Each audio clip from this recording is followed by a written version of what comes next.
Hola amigos, muchas gracias por seguirme en mi portal de YouTube. Les agradezco mucho y vamos a continuar con cápsulas de interés urológico para todos ustedes.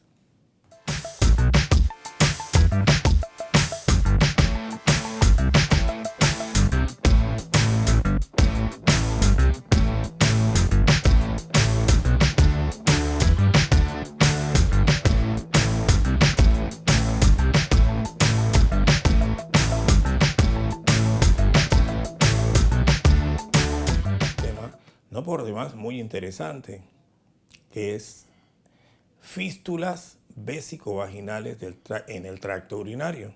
Y consiste en que la paciente empieza a tener salida de orina a través de la vagina. Este diagnóstico se conoce como fístulas vesicales o fístulas vésico-vaginales. Las fístulas vésico-vaginales en su esencia se dan porque la paciente tuvo en su gran mayoría, en el 75% en México de las fístulas estas, son asociadas a cirugías ginecológicas, a la histerectomía en su gran mayoría. Las señoras que se realizan una histerectomía tienen el riesgo de contraer fístulas vesicovaginales.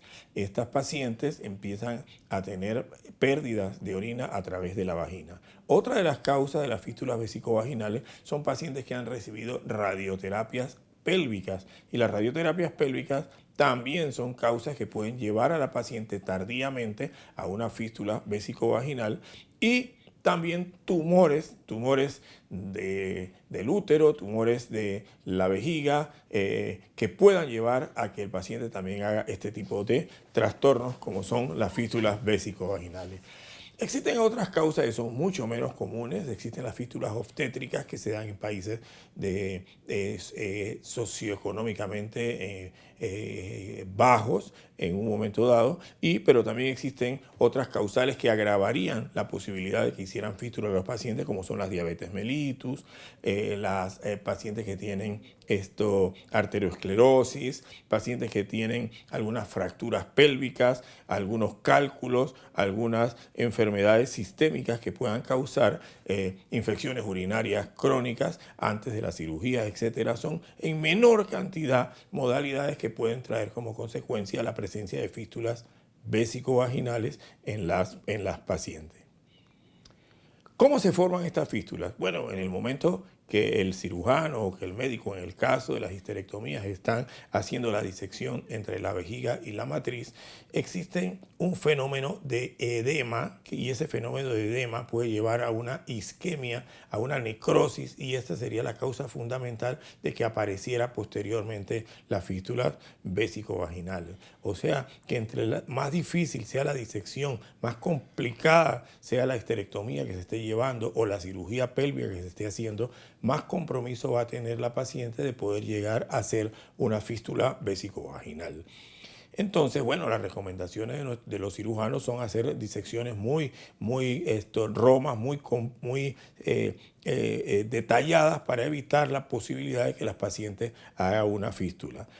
También se ha hablado por ahí de que la electricidad en cauterios puede llevar también a que la paciente haga este tipo de fístulas cuando el cauterio está muy cerca del punto donde se esté haciendo esto y deje una quemada o una isquemia o una necrosis y posteriormente lleve la fístula. También se puede hablar de que habrá algún tipo de puntos o suturas muy apretadas cerca de la vejiga y de abajo, y que tomen parte de la vagina. También pudieran ser causas que esa necrosis, que se hace con la apretada del nudo, se llegara a hacer una isquemia y produjeran la fístula en ese caso.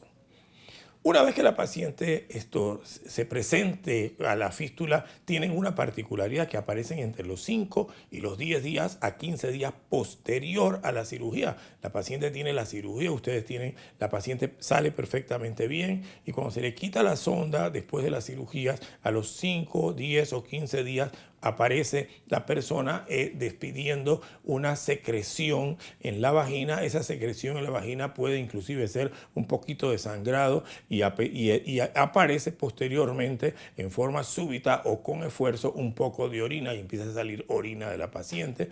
La paciente se queja de esa molestia, eso puede irritar los genitales a la paciente, puede traerle infecciones urinarias a las pacientes, molestias e incomodidades, hasta incomodidades psicológicas a las pacientes porque tienen que utilizar pañales para no estar mojando constantemente, estarse mojando constantemente por culpa de la fístula y de la salida de orina que está utilizando.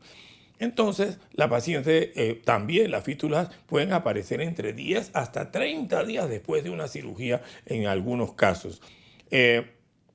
La paciente va con el médico, nosotros los médicos en urología tratamos estos casos y lo que hacemos es una prueba en donde le vamos a tomar un medicamento, fenazopiridina. La fenazopiridina tiñe la orina de naranja y se colocan unas tapones, unas gasas, unos tapones en la vagina para ver si mancha del color de la orina a través de la vagina el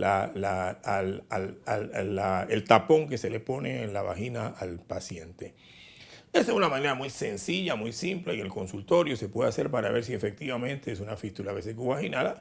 Hay otros métodos también que se pueden utilizar, como inyectarle azul de metileno o índigo carmín o alguna sustancia colorante que tiña la orina y que al evacuarla por la vagina nosotros nos demos cuenta que el problema viene de una comunicación entre la vejiga y la vagina del paciente.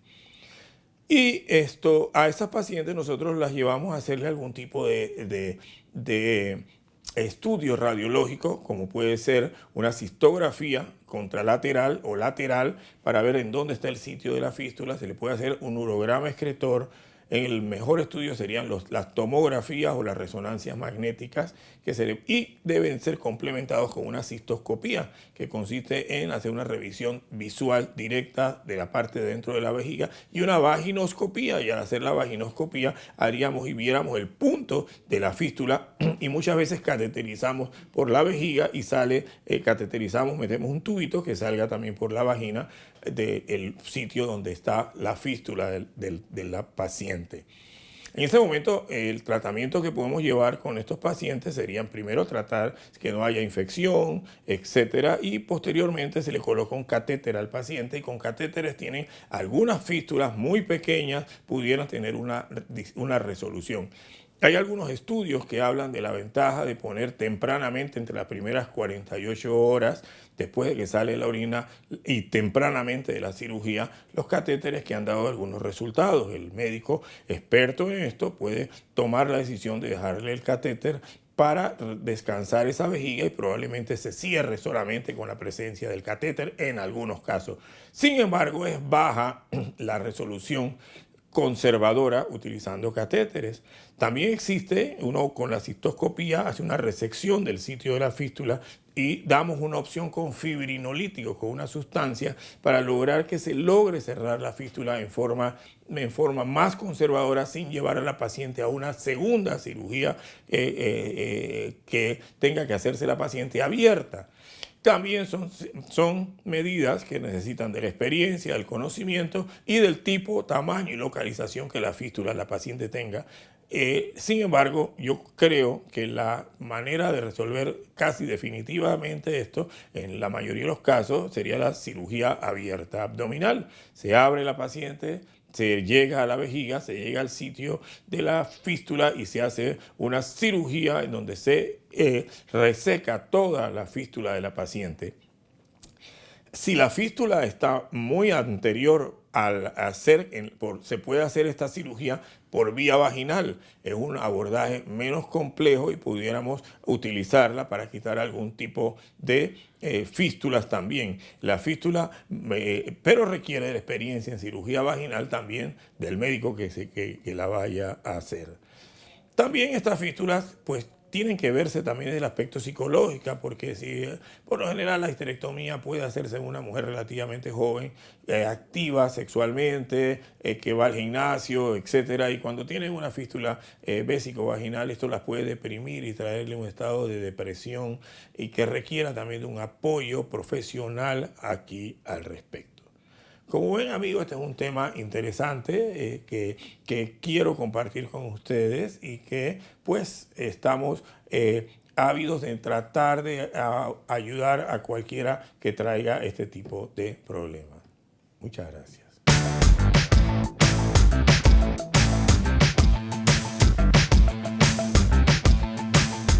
Gracias, estamos a sus órdenes y nuestros teléfonos para cualquier apoyo.